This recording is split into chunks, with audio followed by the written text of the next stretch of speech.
Olá, seja bem-vindo ao podcast AF Endocrino Papers. Aqui lhe mostramos como se manter atualizado em endocrinologia, mesmo que você tenha pouco tempo para estudar. Meu nome é Ícaro Sampaio. Eu sou Luciano Albuquerque. E o tema hoje é Nova Diretriz Brasileira sobre Doença Renal do Diabetes, parte 1.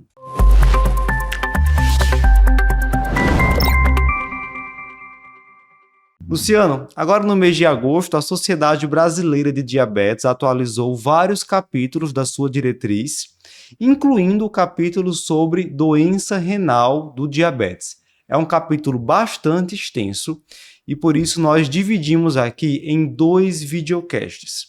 Nessa primeira parte, a gente vai falar sobre rastreamento, diagnóstico, metas glicêmicas nesses pacientes e na segunda parte nós iremos falar especificamente do tratamento visando nefroproteção. Mas começando falando da importância da doença renal do diabetes e também de alguns aspectos de conceito. Hoje, cerca de 20 a 40% dos pacientes com diabetes mellitus irão apresentar doença renal do diabetes. E qual é o impacto disso? A gente sabe que hoje, dados da Sociedade Brasileira de Nefrologia mostram que cerca de 1/3 dos pacientes que estão em terapia dialítica no Brasil estão em terapia dialítica por uma doença renal relacionada ao diabetes mellitus. E além da gente pensar nos desfechos renais, então doença renal terminal, diálise, transplante renal, morte de causa renal, nós também nos preocupamos com os desfechos cardiovasculares. A doença renal crônica é um fator de risco independente, não só para a doença cardiovascular aterosclerótica, para mortalidade cardiovascular, mas também para insuficiência cardíaca. Então, talvez até por isso a gente tenha um capítulo tão extenso, né? Porque realmente é uma entidade que tem grande relevância, não só do ponto de vista renal, mas também do ponto de vista cardiovascular.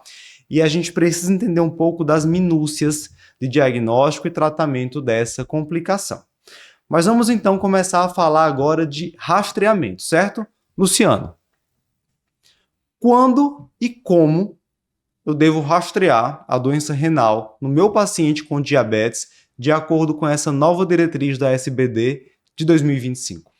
Então, bora lá, né? Então, uma pergunta de cada vez. Quando a gente vai rastrear, né? A maioria dos nossos pacientes são diabéticos tipo 2, né? Então, no diabetes tipo 2, no momento do diagnóstico. Isso é muito naquele contexto de que o diabetes tipo 2 tem um atraso diagnóstico, ele já convive com fatores de risco para o diabetes e para doenças, complicações micro e macrovasculares há algum tempo, né? Então, obesidade, hipertensão, é um paciente com uma idade um pouquinho mais avançada, geralmente ali pelo menos na quarta década, quinta década. Então é um paciente que já tem ali fatores de risco, então você deve fazer o rastreio desde o diagnóstico, até porque a gente sabe que o próprio pré-diabetes, né, já tem ali algum grau de evolução para complicações micro e macrovasculares. No DM1, ele coloca aquele ponto de corte dos 5 anos após feito o diagnóstico. Só que tem uma observação, né? E para quem está fazendo prova, decoreba danado, é que ele tem que ter pelo menos 10 anos de idade ou já ter entrado na puberdade, né? Então, por exemplo, alguém que tenha sido diagnosticado com diabetes tipo 1 é o raro do raro, né? Se diagnosticar um diabetes tipo 1 antes dos 5 anos de idade, aí ele teria que esperar chegar nos 10 para fazer o rastreamento, porque a gente sabe que não tem a incidência de doença de complicação renal é muito baixa nesses primeiros 10 anos de vida, né?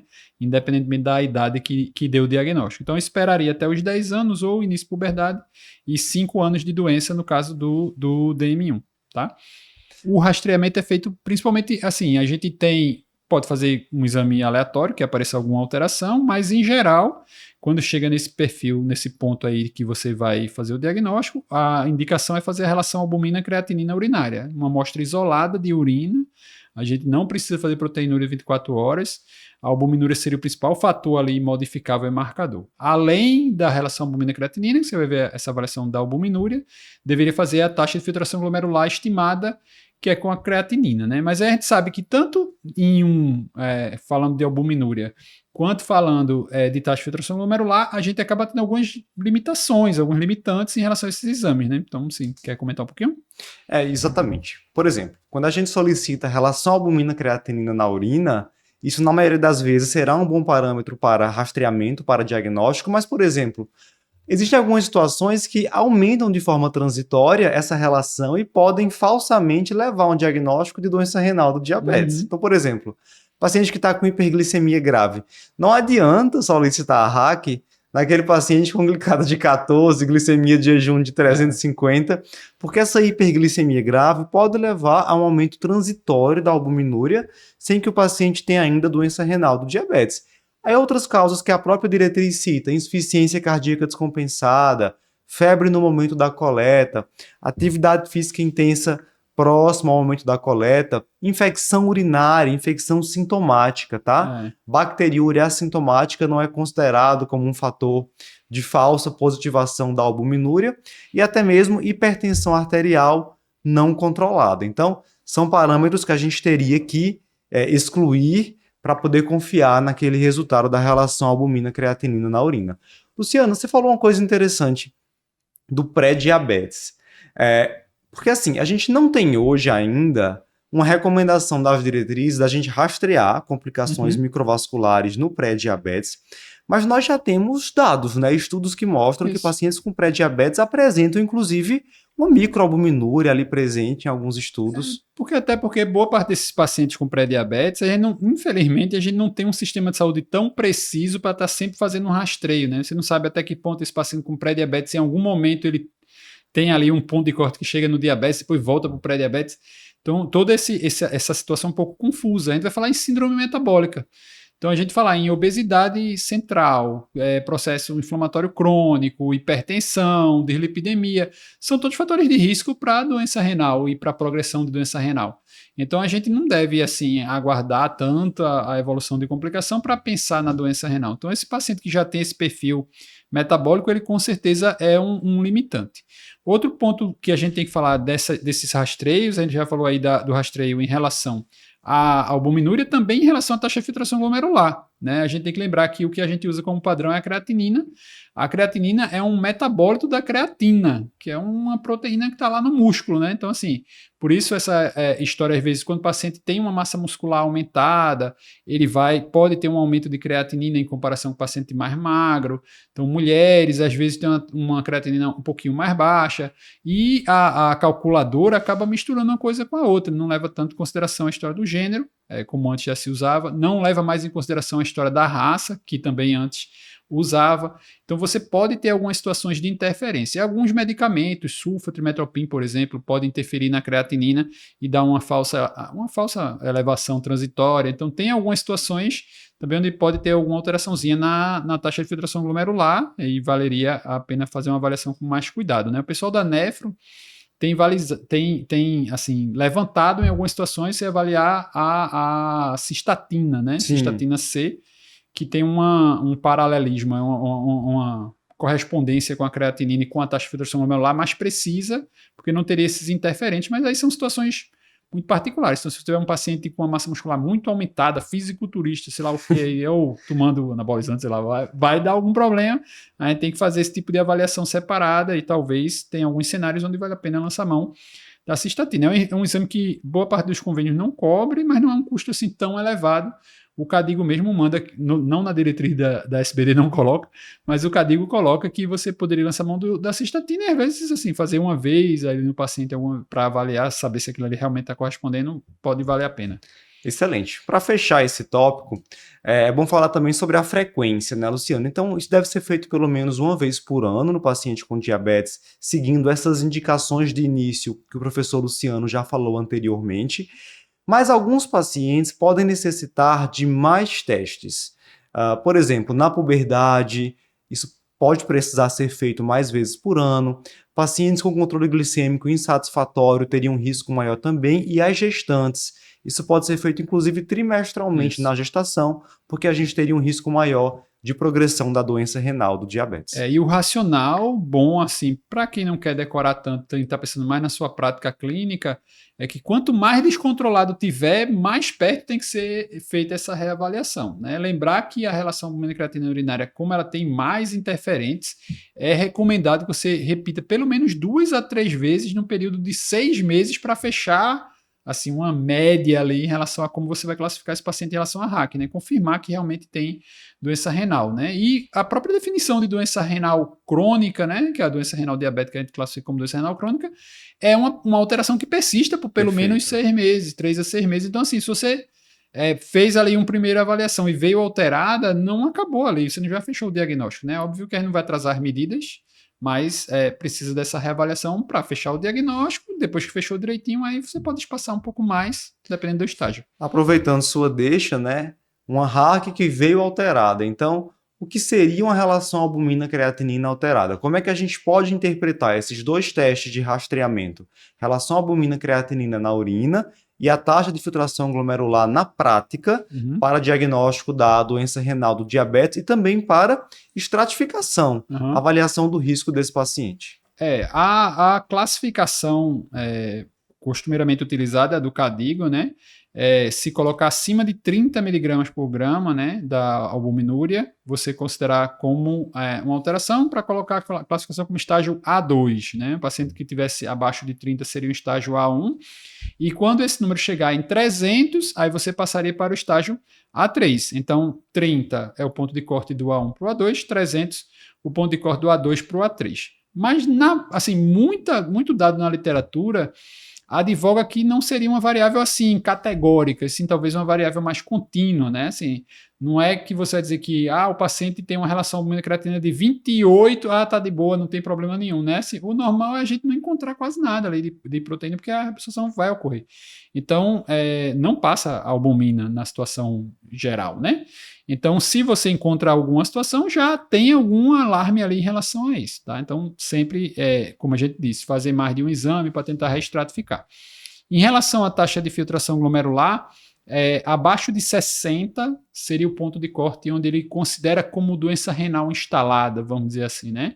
Uma taxa de filtração glomerular abaixo de 60. Mas a gente deve também chamar a atenção que o paciente diabético, assim, no fenótipo clássico, vamos dizer assim, né, no padrão clássico do diabetes, ele começa com um estágio de hiperfiltração. Então, muitas vezes, a gente vai calcular essa taxa de filtração glomerular nessa primeira consulta e vai vir ao contrário, vai vir um valor muito alto, acima de 100. Então, esse aí não quer dizer que ele está ótimo, né? Porque a taxa de filtração está muito boa. Quer dizer que já está em hiperfiltração. Estágio inicial. E isso aí já é um marcador ali, principalmente para essas situações, porque a gente vai ver, quando a gente for falar de tratamento, que a maioria das medicações vai atuar exatamente no contexto de hiperfiltração, pelo menos inicialmente. Então, a taxa de filtração glomerular entre 60 e 90, vamos dizer assim, seria a muito normal, né?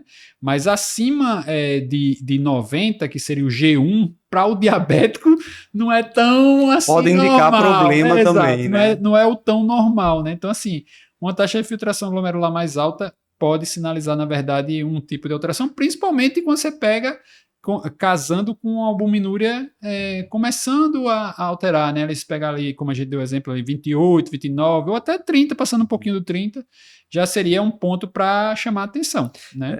Isso é bem importante, Luciano, porque um dos pontos assim que a diretriz destaca é que, beleza, 30 é o ponto de corte para eu fechar o diagnóstico de doença renal do diabetes. No entanto, se o paciente tem um valor menor de relação à albumina-creatinina na urina, mas assim, que vem subindo, ascendente ao longo dos anos, isso já indica também um aumento do risco renal, e a gente sabe que a albuminúria tem também correlação com aumento de risco cardiovascular. Tanto é que a própria diretriz sobre risco cardiovascular de dislipidemia, ela cruza as informações de relação à albumina-creatinina e taxa de filtração glomerular para definir o risco cardiovascular do nosso paciente e as metas de colesterol LDL. Isso. É bem isso, né? E, inclusive, é o risco também de progressão de doença renal, né? Aquela classificação que a gente faz de alto risco, muito alto risco, também caberia para isso, né? Então, um paciente que tenha uma albuminúria acima de 300, ele é considerado muito alto risco cardiovascular, no contexto do diabetes, né? Um paciente que tem uma taxa de filtração glomerular abaixo de 30, aí realmente já é um estágio um pouco mais avançado, né? Já é um estágio onde você realmente tem que estar pensando em doença renal crônica e nas complicações de doença renal crônica, até um pouco antes disso, mas abaixo de 30 também seria muito alto risco. E aquele paciente que pega o meio dos dois, né, uma taxa de filtração de 30 a 45 mais uma albuminúria de 30 a 300, também seria muito alto risco. Os pontos de corte que a gente já falou inicialmente, qualquer albuminúria acima de 30 ou taxa de filtração abaixo de 60 classifica como alto risco cardiovascular, né? Então, se tem doença renal diabética, ele já seria alto risco e tem aquele subgrupo que é muito alto, que é essas 3 situações que a gente numerou aqui para vocês. Perfeito. Então, pessoal, até agora a gente falou sobre a importância da doença renal do diabetes, e aqui eu quero trazer uma observação em relação ao termo, a conceito. Você ainda pode encontrar algumas fontes na literatura falando sobre nefropatia diabética, né? Esse conceito de nefropatia diabética. Mas qual seria a diferença, então, entre nefropatia diabética e doença renal do diabetes? Doença renal do diabetes é um termo mais amplo, que engloba todos os fenótipos da doença renal relacionada ao diabetes mellitus, incluindo o fenótipo não albuminúrico, sobre o qual a gente vai falar daqui a pouco. Mas nefropatia diabética acaba que é hoje um termo, de acordo com a diretriz, reservado para achado histopatológico. O paciente tem uma biópsia renal que mostrou achado de doença renal do diabetes, então aquilo pode vir com o diagnóstico de nefropatia diabética, mas no dia a dia, na nossa assistência ao paciente, nosso diagnóstico de prontuário, o termo correto realmente seria doença renal do diabetes. Se você quiser saber, então, como essa classificação por fenótipos, qual é o paciente no qual eu devo suspeitar de que ele tem alguma outra causa para a doença renal e quais são as metas glicêmicas no paciente com doença renal do diabetes, confira a versão completa desse podcast na plataforma do curso de atualização em endocrinologia do AFIA Endocrino Papers. Eu te espero lá.